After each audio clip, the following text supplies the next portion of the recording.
Coach Prime is back in action, talking to the press again, obviously with spring practice going underway. So I thought we could listen to a few of the snippets, talk about some of the new transfers, how they're coming along, and just check some things out. So let's hear what Dion thinks about Julian saying. That's a Julian old Lewis. riddle when I was a kid that we used to sing and say, he'll be coming on around the mountain when he comes. He'll be coming on around the mountain. He'll be coming on around. That's who he is. And we looking. And we waiting for him to come on around the mountain when you come. But I feel like by the time we snap that first snap at Georgia Tech, he'll be coming on around the mountain. He'll be straight. And we have a couple quarterbacks on the staff. I'm sorry. On the roster that can play this game, that can really play this game, and they're applying pressure. So two big takeaways there. Obviously, Julian Lewis, remember, former USC commit, 4/5-star, right?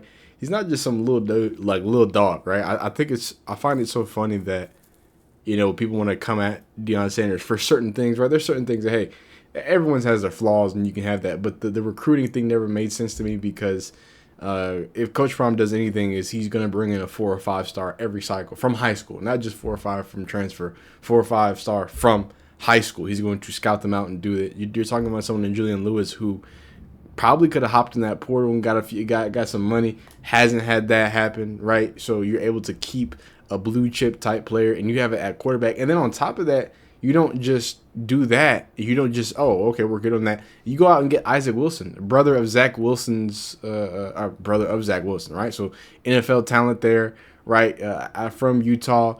I think that's an interesting conversation to have that he puts it up like, hey, they can play some ball too, right? We're not just going to leave it up to you, Julian Lewis. We're going to leave it up to whoever makes the best play. So I think that's a good situation. It's a really good situation if your 4-star a second-year quarterback is competing with other veteran quarterbacks, and that's a good position to be put in. So how about the new flavor, the new transfers, the new team composition? What is Coach Prime seeing out there? They look different. They're built different. Their attitude is different.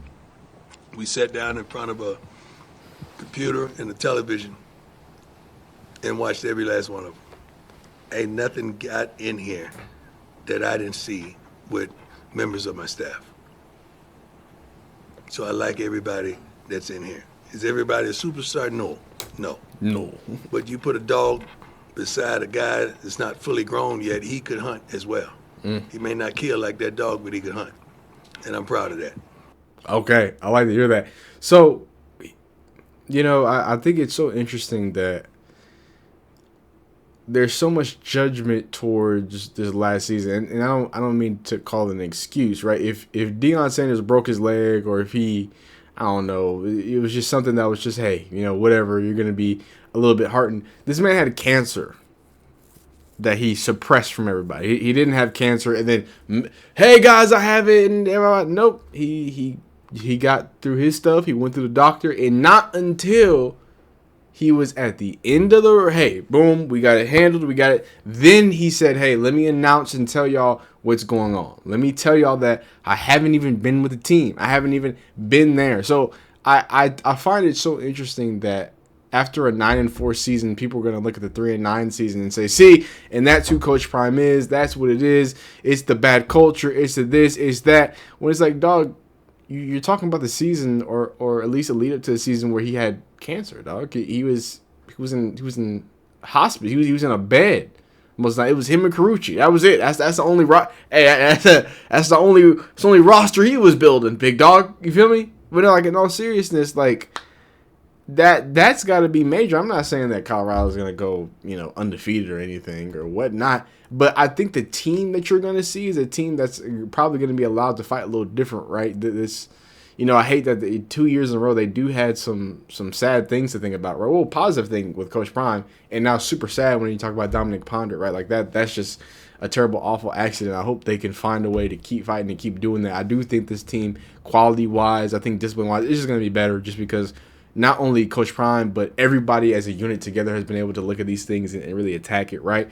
But hey, there's no guarantees, and you have to understand that as your team gets better and goes in the portal, hey, them other teams in the Big 12, they're going in the portal and they're doing stuff. So let's talk about some of the new players, and some of these aren't new, some of them are. Starting on the defensive side, I might just circle them if they're a transfer. Some of them I don't know. So like with Toby Annie, I'm not sure. I haven't heard his name, so he might be a transfer. Santana Hopper, I believe, as a transfer. Ezra Christensen, he is a transfer. He actually had there was a big deal with him getting his eligibility handled and stuff like that, right? Gideon ESPN Lampron at linebacker, transfer. Leona Lafau, transfer out of Texas. Boo Carter, transfer out of Tennessee, going to be playing both sides of the ball as well. R.J. Johnson, he was the corner last year. Justin Eaglin, I'm not actually too familiar with him. There is what do you call it? They got a transfer from Notre Dame that I'm surprised that he's not. By the way, this is Scott Proctor's projected starter. So this doesn't mean these are the people going to start. These are the projected from Scott Foster. So, but then at the safety, you got Nathan Mitchell and then Randon Fournette. Interesting situation. And through these players, I think someone that we need to highlight is Boo Carter, right? Boo Carter, if you've been keeping up with what Coach Prime does for a long time, he's been a part of the Coach Prime story for a second there, especially since he's been in Colorado. So Boo Carter played in 22 games, had 63 tackles, 7.5 tackles for loss, 2 sacks, 1 interception, 3 passes broken up, and 3 forced fumbles in the last 2 seasons. Carter was a 2024 4-star recruit that Colorado had in his top 5. Colorado recruited Carter as a potential two-way player in the summer of 23. He got snaps at slot wide receiver for Tennessee last spring. So this is his mindset going into it. Got here like at 7, got in the tugs, started the day. It's 3rd year. I mean, I played freshman year, new year now, you know. My 3rd year, I'm trying to be one and done. So I need to go to that league. Hey, and for some people, they might be offended by that. Some people be like, oh my God, why is he one and done? Why, whatever. Hey, if you really want to be one and done and you really want to go to that league, that means you're going to get a baller. Because you can't go to that league unless you put some tape out there. So if you're going to be one and done, that means it's going to be a phenomenal year. I know that Coach Prime and I know all the Colorado fans, I know I want to see some exciting things there when it comes to that aspect. So let's see him against new wide receiver Cam Perry. Wait, is Cam Perry new? I know he's a transfer, but I don't think he's new. I think he transferred at one point. There you go. You see him at slot corner doing what he does. He played some nickel and slot corner as well as some safety at Tennessee as well. And then, of course, both sides of the ball, he gets busy. You know what I'm saying? You feel me?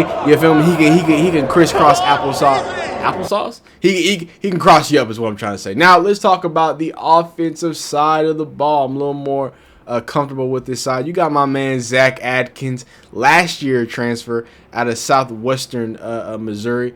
It got smaller. Why did it get smaller? Last year transfer out of Southwestern Missouri, Yaha. I'm not even going to try to butcher his name, but he was also here last year.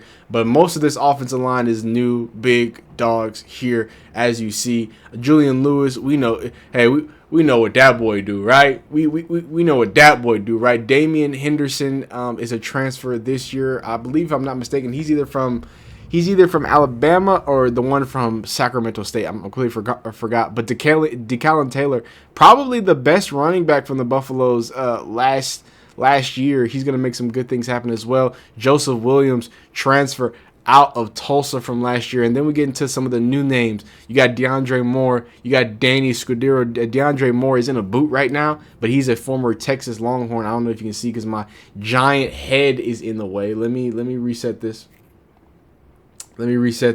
See if I can show y'all this without my giant noggin being in the way. Remember, this is from Scott Proctor. This is his projected starting, so it doesn't mean it's going to look like this.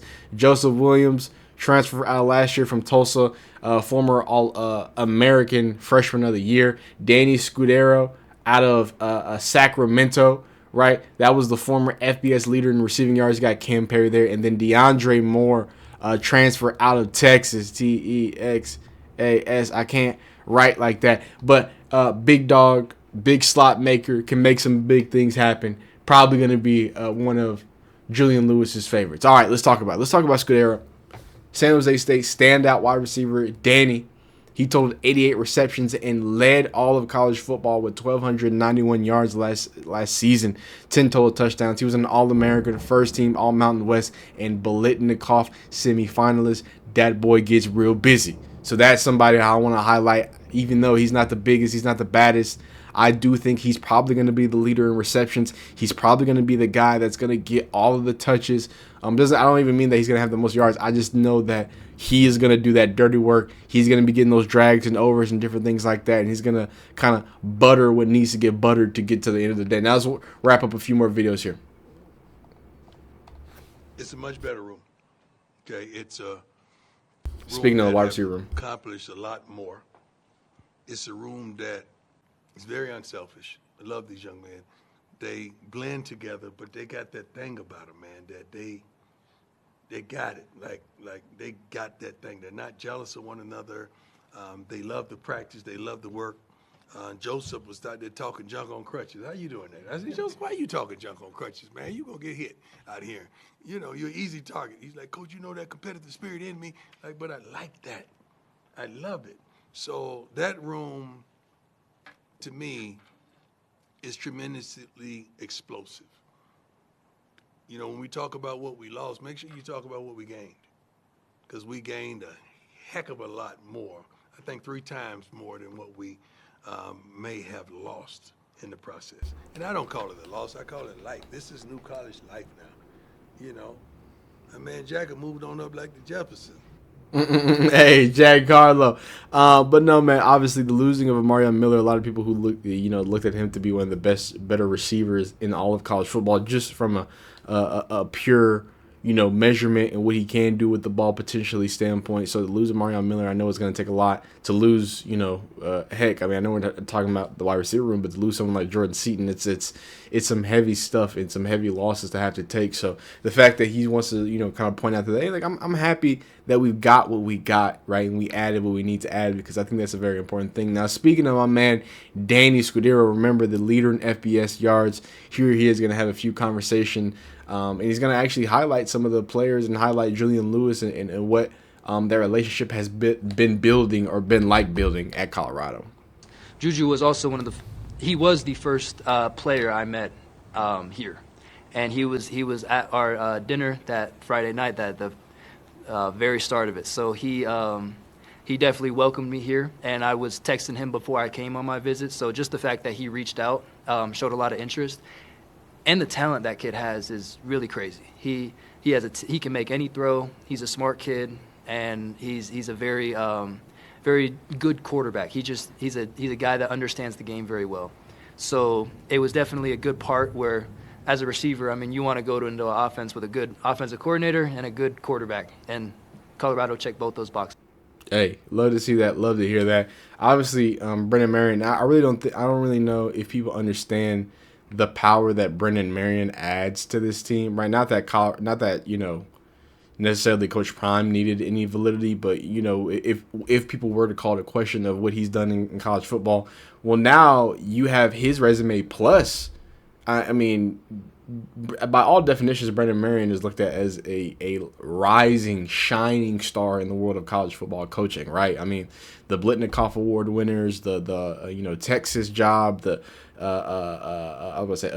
Pittsburgh jobs, the head coaching opportunities, and now offensive coordinator at Colorado. He seemingly rises his status everywhere he goes, and everywhere he goes, he leaves positive things and has some sorts of success. So it's going to be, a lot of people assume that it's going to be the same thing with the revamp of the Colorado offense and Brennan Marion. Here is Coach Fromm speaking about that go-go offense and what they expect, and that might be 30 points a game, okay? Points per game. Everybody I interviewed, they averaged over 30 points per game. 30 points per game is our threshold.